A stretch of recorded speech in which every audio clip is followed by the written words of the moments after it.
Xenófanes, um antigo pensador grego, dizia que os etíopes desenhavam seus deuses negros e com o nariz achatado. E já os trácios desenhavam seus deuses com os cabelos vermelhos e com os olhos azuis. Ele disse mais, disse assim que se os animais, como cavalo, boi ou até mesmo leão, se eles criassem mãos e fossem desenhar os seus deuses, desenhariam segundo o seu corpo. O deus cavalo desenharia o deus cavalo, o deus boi desenharia o deus boi, o deus leão desenharia o deus leão. Agora, ele falou tudo isso criticando a adoração, dizendo que realmente Deus não existe. Mas nós acreditamos que é totalmente ao contrário. Foi Deus quem nos fez à imagem e semelhança dele. A aula de hoje é sobre esse tema e solta a vinheta!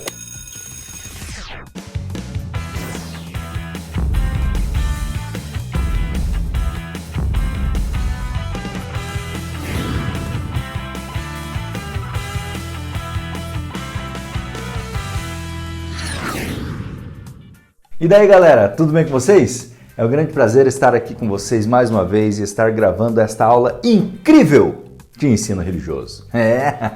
E hoje a gente vai estar falando sobre quem é Deus. Quem é Deus?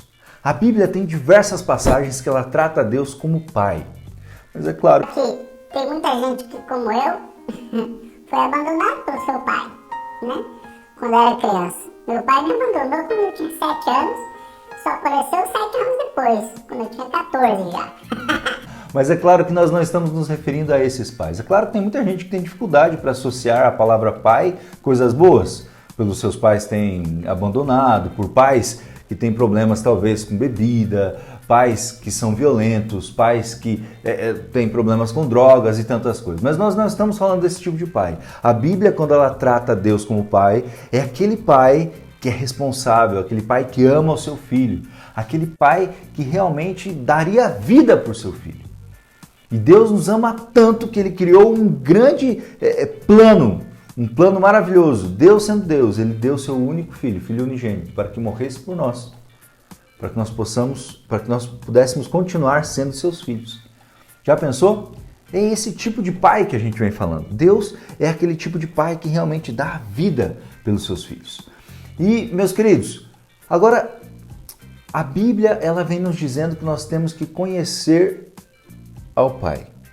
Mas existe um grande paradoxo aí. Como que eu faço para conhecer o Pai Celestial?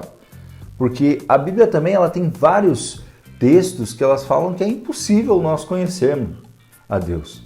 Porque Deus é muito grande, é muito gigante para que nós possamos conhecê-lo. Mas a Bíblia diz que nós temos que conhecê-lo. Mas ao mesmo tempo ela diz que é impossível conhecê-lo. Como assim? Bom, tem alguns textos bíblicos, por exemplo, olha só. Lá em Jó, capítulo 11, versículo 7 diz: Você pensa que pode descobrir os segredos de Deus e conhecer completamente o Todo-Poderoso? Isso aí é Zofar que estava dizendo para Jó. E em outra parte também, outra parte diz o seguinte, ó, o Senhor é grande e merece receber altos louvores. Quem pode compreender sua grandeza? Quem é que pode compreender a grandeza de Deus?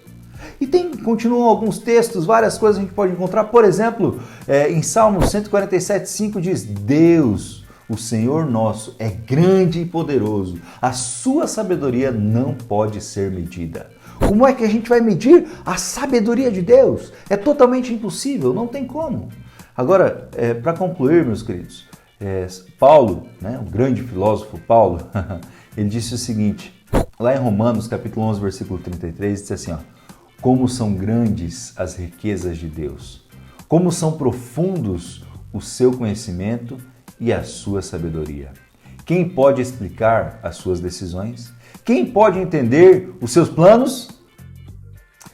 Meus queridos, é claro que para essa pergunta que ele faz, essa pergunta retórica que ele faz, a resposta é ninguém.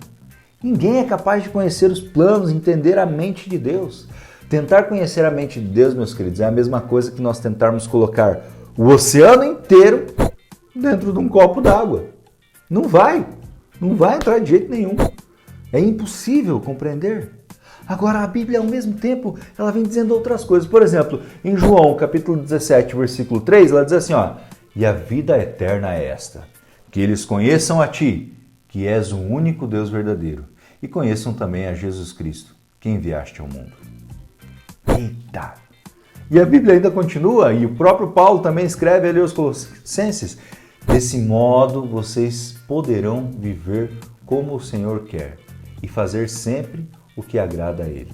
Vocês vão fazer todo tipo de boas ações e também vão conhecer a Deus cada vez mais.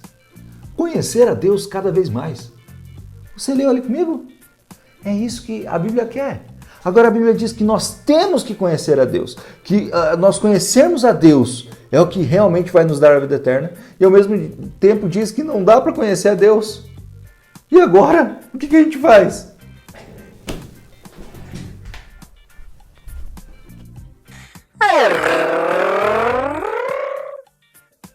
Não, meus queridos, a Bíblia não nos deixa na mão. A Bíblia não nos deixa na mão, não. A Bíblia, ela vem nos mostrando várias coisas, várias ideias. E olha só, a primeira delas, olha só, como então nós conhecemos a Deus? A resposta é bem simples. Nós temos, o homem por si só, realmente, ele não pode conhecer a Deus. Ele não tem como conhecer a Deus, ele por si só. Então o que ele faz? Ele tem 4 formas, 4 maneiras de conhecer a Deus, 4 maneiras básicas de conhecer a Deus. Vamos para elas então? Muito bem, vamos lá. Nós podemos conhecer a Deus através da natureza. Meus queridos, tem vários versículos bíblicos aí que falam que nós podemos conhecer a Deus pela natureza. Por exemplo, olha só, em Salmos 19, versículo 1 diz assim, ó, o céu anuncia a glória de Deus e nos mostra aquilo que as suas mãos fizeram. Quem reconheceu isso foi o próprio rei Davi. Meus queridos, tem outras passagens, Paulo diz que o ser humano não pode apresentar desculpas, porque desde que Deus criou o mundo, as suas qualidades invisíveis, isto é, o seu poder eterno e a sua natureza divina têm sido vistas claramente. Está lá em Romanos capítulo 1, versículo 20. Agora, tem um teólogo, o teólogo Karl Barth, o teólogo suíço aí, Karl Barth, ele disse assim que nós não poderíamos conhecer a Deus pela natureza, porque existem muitas coisas ruins na natureza também e tal, muitas coisas diferenciadas ali na natureza. Por exemplo, tem animais da mesma espécie que um mata o outro. Por exemplo, a viúva negra, né? Ela namora, casal, ela vai lá e mata o seu parceiro. Depois também temos ali alguns tipos de pinguins que são bonitinhos e tal, exato, mas eles, quando tem algum predador, tem alguns que jogam os mais fracos e mais velhos lá para os predadores comerem para eles poderem escapar. Já pensaram? Então assim, a natureza tem muitas, mas não tem como nós não analisarmos a natureza e vermos tantas cores, tantas coisas belas, tanta organização e não percebermos o caráter de Deus ao mesmo tempo. Então, claro, a natureza seria uma revelação geral, nós não teríamos tudo ali para saber. Mas agora por isso mesmo, Deus nos deixou a revelação especial. E desta não há dúvidas, né? São as Escrituras Sagradas. Meus queridos, as Escrituras Sagradas, por exemplo, em Hebreus capítulo 1, versículo 1, diz: Deus falou por meio dos profetas. E Deus, é a palavra de Deus mesmo que fala a nós, através da Bíblia. Deus inspirou a muitos profetas e algumas partes da Bíblia Ele mesmo escreveu com o próprio dedo. Isso está lá em Gênesis capítulo 31, versículo 18. Né? Agora olha só, meus queridos, outra forma também é o Espírito Santo. Claro, quando nós temos humildade, oramos a Deus e pedimos a ajuda do Espírito Santo. Ele nos ajuda a observar, a entender tudo através da natureza, através das Escrituras, através de impressões que o Espírito Santo nos dá. Então, realmente, outra forma, a terceira forma aí de estar conhecendo a Deus é através do Espírito Santo.